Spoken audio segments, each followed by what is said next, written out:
Hey. All right, welcome. I'm glad everybody's here. This is I think week 4, maybe week 5 that we've been doing this. So I'm glad everybody's here. For those of you who are brand new, I'm Coach B. Welcome. I'm glad you're here to join us. We're going to be getting up, moving around, doing some things. We're going to give you some games to play, some exercises to do to keep you active. Want to make sure everybody is staying active, not sitting down playing video games the whole time. Want to make sure you're getting up, moving around, working on getting your body nice and strong so you can play golf even better.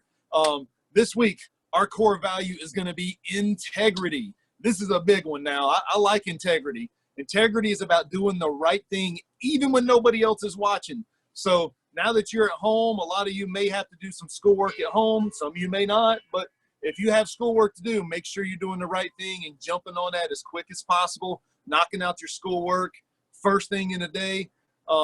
And make sure you're getting smarter every single day. Really important. Also, if you're at home and parents are in another room, make sure you're doing the right thing. You're not messing around. You're not doing anything wrong. You're doing the right thing at all times.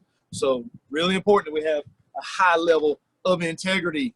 Hey, the healthy habit this week is going to be safety. So we got to make sure we're staying safe when we're at home.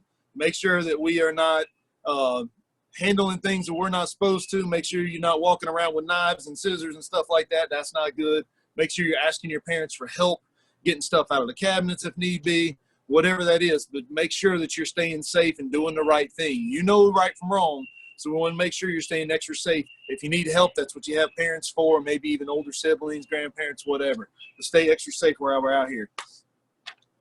Golf. Golf has rules, right?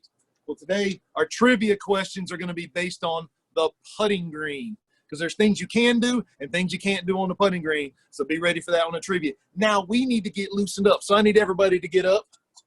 I'm going to get up over here. So I go, oh, yeah, there we go. There we go. All right, good. I can still see me. Hope you can see me. All right, we're going to start off. I'm going to call this the jump and warm-up. So first thing we're going to do is we're going to jump, and we're going to get our knees up as high as we can. So we're going to give me 10 good jumps like this. Get the knees up, get the knees up, get the knees up, get the knees up. There we go. That's good right there. Now we're going to do 10 jumping jacks. Here we go. 1, 2, 3, 4, 5, 6, 7, 8, 9, 10. Now we're going to get a little crazy. I need you to hop around like you're a bunny rabbit. Hop around like a bunny rabbit. Hop around like a bunny rabbit. Hop around like a bunny rabbit. Hop around like a bunny. Now I want you to hop around like a one-footed kangaroo. Hop around. One foot, get crazy with it. Move around, get your legs and arms moving there. Now we're gonna go to the other foot. Crazy one-legged kangaroo here. Here we go, here we go, here we go. Now, I want you to hop back and forth. Hop back and forth as fast as you can go. Come on, like you're skiing.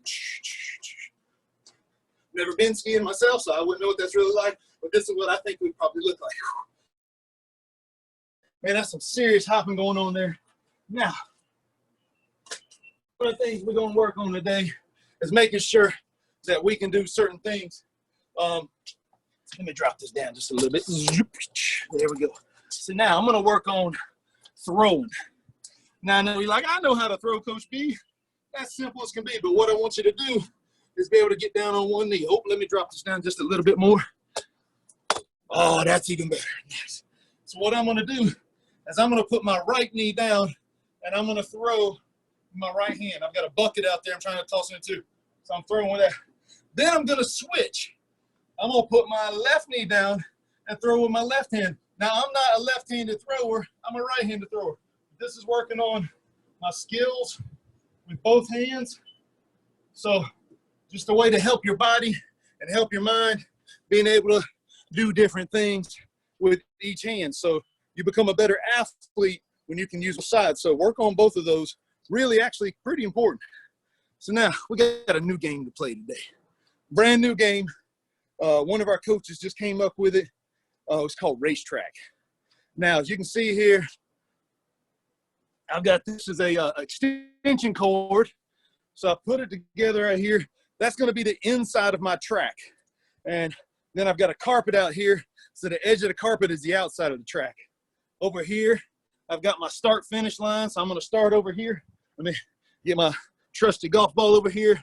I got my putter. Let me get that. So what I'm going to do is I'm going to putt. And I can't touch the cord, and I can't go outside here. and I want to see how many putts it's going to take me to get around this golf course. Let me come way back here. Drop this down just a little. Oh, there we go. All right. So I got my putter. Start finish line, so I know exactly how many shots it's going to take me. So I got to make sure I can control how far I can hit the ball. So it doesn't take much to move this ball very far. Oh, almost went over. Whew. I got super lucky there. That's one. That's two. Oh, went across.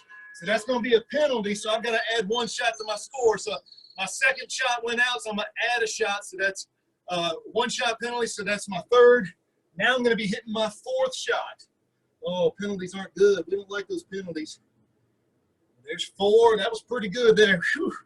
This is pretty fast carpet I got here. There's five. Ooh, I could almost get to that start finish line if I really hit this perfect. Oh, but I hit the inside, so that's the 6 putt, penalty of 7. Tap it past the finish line for an 8. So, oh man, I got papers flying everywhere. I got a tornado in my backyard. Oh my gosh. So I got an 8. I got around my little racetrack. It shuts. Seriously, I got like a windstorm back here in the backyard. I got to take my, there we go. Whew, it's getting crazy windy back here. All right, so now that I've gone around my racetrack, what I'm going to try to do is get even better. So next time I go around, I'm going to try to get better. So I'm going to try to get a 7. Then I'm going to try to get a 6. Then I'm going to try to get a 5. I'm going to try to get the lowest score possible.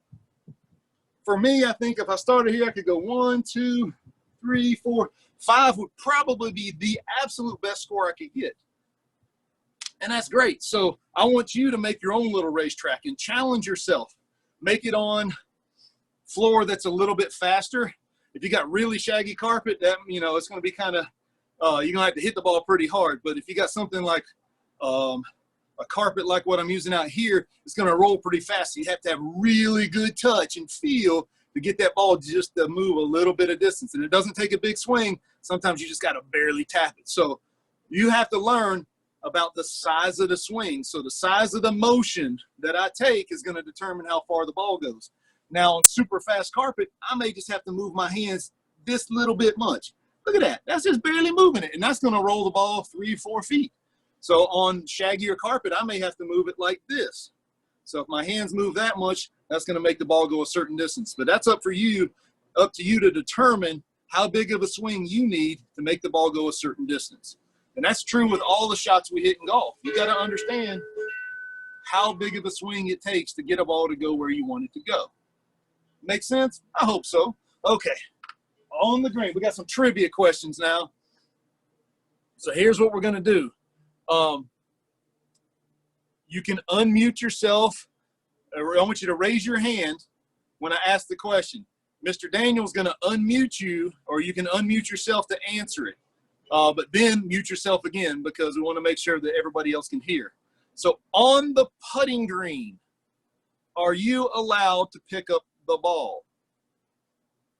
So I'm going to pretend over here that this is the putting green. So you can, I got a ball over here. The ball's on the putting green. I can just walk over, pick it up, clean it, and just put it back down. No penalty. Can I do that? Anybody having, I hear an answer? Nicholas. Yes. Did you have Yes. an answer? Okay, so you said yes to that. So Nicholas, hold on one second. Stay on there. Now, do I have to do something before I pick the ball up? No.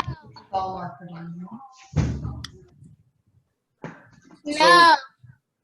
Actually, you do. So you have to know exactly where your ball is. So I've got what we call a ball marker. So what I would do is I would come over to the ball and I would put the marker right behind the ball. Then I could pick the ball. And then that way, if somebody putted, it could roll right over the marker and not mess it up. So when it's my turn, now I'm going to come back, put the ball right back in front of the marker, and pick the ball up. So you're allowed to pick the ball up, clean off any mud that might be on the ball with your handy dandy little ball marker, put the ball back down, remove the mark, and then you're allowed to putt. That way your ball's not in the way if somebody's on the putting green. Now when the ball comes in, ball's flying in. Oh, let me grab a ball here. Oh. The ball flies in from way up in the air and it comes down and it makes a dent in the ground. Are we allowed to fix that dent? Yes. Yes, that is correct. You are allowed to fix the ball mark. So you can touch the green and fix that ball mark. That way you can putt over a nice smooth green. Very good with that. That's really important. Let's see. Are you allowed to putt with the flag in the hole? Yes. Yes? Are you sure? No. It used to be no, but the answer actually is yes. It used to be you couldn't putt. If you hit a putt from the putting green and your ball hit the flag, it was a penalty. So you had to add shots to your score. That's never good. But nowadays they changed the rule. You can leave the flag in if you want. It's up to you, the player, to either leave it in or take it out. A lot of times for being able to play the round of golf faster, a lot of players will just leave it in and putt from there instead of taking it out and putting it back in, taking it back out, putting it back in. They just leave it in and get going because we want to play the game of golf as fast as we possibly can. That's always important. Okay, on the putting green, let's say it's fall and all the leaves are coming down and stuff. If there are a bunch of leaves on the green, am I allowed to move those out of my way so I can have a nice clean putt towards the hole? Yes. Yes. No. No. I heard a yes and a no. Yes. No. Okay, all right, hold on. Okay, so the answer to this is, let me say it this way. Okay, so anything that happens in nature, leaves, twigs, sticks, those occur in nature. So if those fall on the putting green, those are called loose impediments. And we're always able to move loose impediments out of the way. So you can move those out of the way so you have a nice clean line to the hole. Should you have to putt across twigs and sticks and acorns and leaves and stuff? No, this game's hard enough as it is. Why would we want to have to add all that craziness to the putting green? Well, you get to move all that stuff so you have a nice smooth putt. Now, so a lot of times when people play golf, they have golf shoes that have these plastic spikes on the bottom of it. And sometimes people don't pick their feet up real well and they scrape the ground and they make the grass really kind of messed up. Are you allowed to fix that? No. Yes. Okay, so once again, the answer used to be no, but now they changed the rules last year, so you are allowed to tap down those spike marks so you have a smooth putt to help your ball go in the hole. So these are just a couple areas that you need to be aware of on the putting green so you give yourself the best advantage. You can remove loose impediments, you can tap down spike marks, you can fix pitch marks where the ball came in and hit the ground. All that is super important. Huh? Okay, cool. Sorry, my son's going fishing, so maybe it's add a question. So all those things are important that you know that on the putting green, and you're supposed to mark your ball. So if you get up there and your ball is not farthest away, go ahead and mark your ball, get it out of the way, clean it, make sure there's no dirt and mud all over it. That way you can have a nice clean ball that rolls smooth. What'll happen is you may not even realize that there might be a clump of mud on the bottom of the ball, and you go to putt, and now your ball's rolling, and it bounces this way, bounces that way, and that makes it really hard to make it in the hole. So make sure you clean off your golf ball so it rolls nice and smooth. Okay. All right, so everybody go ahead and mute yourselves again real quick. All right, good. Oh, wrong sheet. There it is. Whew.